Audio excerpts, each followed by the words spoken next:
Hurricane Milton, Part 1, The Warning. The week before Hurricane Milton made landfall, Bellport was already suffocating. The oppressive heat and humidity clung to the air, but it was more than just the weather. There was something wrong. The older residents whispered about it at the docks, their eyes darting to the horizon, as if they expected something ancient and terrible to rise from the sea. Milton. Even the name sounded wrong. Hurricanes were supposed to have grand, fearsome names. Katrina, Andrew, Irma. But Milton? It seemed almost laughable. Almost. But for Amelia Brooks, it was anything but funny. The night before the first storm warnings, she'd had a strange dream. In it, she stood on the shoreline, waves crashing at her feet, the sky dark and swirling with storm clouds. Far out in the ocean, something enormous lurked beneath the surface, watching her. The waves whispered her name, Amelia. The next morning, the news was filled with updates on Hurricane Milton. The storm had shifted course overnight and was now headed directly for Bellport. Most people took it in stride, preparing their homes as they had for countless storms before. But there was a subtle undercurrent of fear, a nagging feeling that this one was different. The animals in town sensed it first. Seagulls, stray dogs, even the rats disappeared overnight. Normally, Bellport was filled with their noise, but now it was eerily silent. The fishermen at the docks refused to go out, and when Amelia asked old Mr. Davies why, he looked at her with haunted eyes and said, "A storm like this, it doesn't just bring wind and rain. It brings death." She pressed him for more, and reluctantly, he told her an old story, a tale passed down through generations in the town. "Milton's no ordinary storm," he said, lowering his voice. "It's something far older. They say that once, long ago, a powerful being was imprisoned at the bottom of the sea, bound by the currents. But every few centuries it stirs. It calls to the storms, binds itself to them. When it rises, it takes, it feeds." Amelia shivered at the thought. She wanted to dismiss the story as a drunken fisherman's tale, but deep down she couldn't shake the feeling that there was truth in it. That night, the power went out. As the darkness closed in, Amelia sat with her mother, Ruth, in the living room. The air felt thick, as if it were pressing in on them, and the quiet was suffocating. The storm wasn't due for another day, but it already felt like it had arrived. Amelia fumbled for the flashlight, its weak beam casting long shadows across the room. And then, just as she clicked it on, she heard it, soft at first, but unmistakable. A whisper. "Amelia." She froze, her heart pounding. It wasn't the wind. It was a voice. "Mom," she whispered, but Ruth was dozing in her chair, seemingly unaware of the growing strangeness. Amelia strained to hear, but the whisper faded, replaced by the distant howl of the wind. But she knew what she had heard, and she knew it had called her name. Part 2, The Arrival.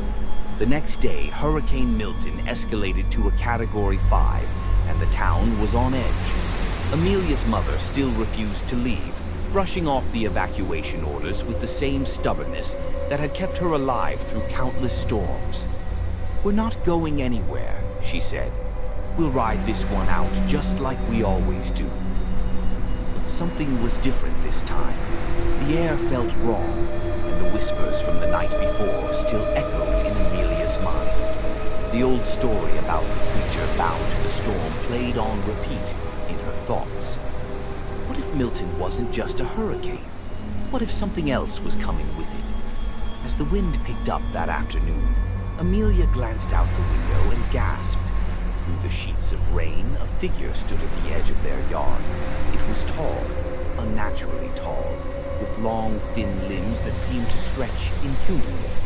Its face was pale, almost featureless, but its eyes were black, endless pits that bore into her. It didn't move, didn't flinch in the wind. It simply stood there, watching the house. Her heart raced. "Mom," she called out, but Ruth didn't respond. Amelia rushed to the kitchen where her mother sat at the table, staring blankly at the wall. She looked wrong. Her skin had taken on a pale, waxy appearance, and her eyes were distant, unfocused. "Mom, we need to leave," Amelia said, shaking her. But Ruth remained motionless, her lips barely parting to whisper. "He's coming." Amelia backed away, her pulse thundering in her ears. "Who's coming?" But her mother didn't answer. She simply stared ahead, her breath shallow, as if something inside her was slipping away. The whispers returned, louder now. Amelia's name, over and over. She could feel them curling around her like cold fingers, pulling her toward the door, toward the figure. In a blind panic, she grabbed the flashlight and ran to the front door. But when she opened it, the figure was gone. All that remained was the storm. Part 3. The Taking. As night fell, Hurricane Milton unleashed its full fury on Bellport. The wind howled like a living thing, and the house groaned under its assault. Amelia sat in the dark, flashlight in hand, her heart pounding. The whispers had grown relentless, circling her, calling her name in the voice of the storm. Suddenly, the front door flew open with a crash. The wind howled into the house, carrying with it the cold, wet breath of the storm. And there, in the doorway, stood the figure. It was even taller now, its limbs grotesquely elongated, its skin a sickly white. The black pits where its eyes should have been seemed to swallow the light. It stepped forward, slow, deliberate, its bony fingers outstretched toward her. "Amelia." The whispers coiled around her, coming not from the figure but from the very walls, the floor, the wind itself. She turned to her mother for help, but Ruth still sat at the table, her eyes glazed over, her body motionless. She wasn't just lost in thought, she wasn't there anymore. Her skin had taken on the same waxy sheen as the figures. Amelia realized with a sickening jolt that her mother had been claimed by the storm. Milton had been feeding on her all along, draining her life force. Amelia tried to back away, but the pull was too strong. The figure reached out, its cold fingers brushing her cheek. And then she felt it. The force, the hunger, pulling her toward it, not just her body, but her very soul. In a moment of desperate defiance, she remembered the legend Mr. Davies had told her. The being was bound to the sea by an ancient curse, and it needed to feed to break free. The storms were its chance to rise again, but only if it claimed enough lives. Amelia fought back, grabbing a knife from the kitchen counter. She slashed at the creature's hand, and it recoiled, the storm outside faltering for just a moment. But it wasn't enough. The creature lunged again, its hand closing around her wrist.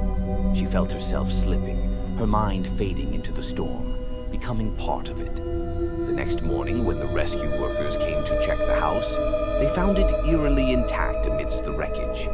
The doors were wide open, but there was no sign of Amelia or Ruth. Only 2 empty chairs remained in the kitchen, and outside, a set of long, wet footprints led from the front door into the sea.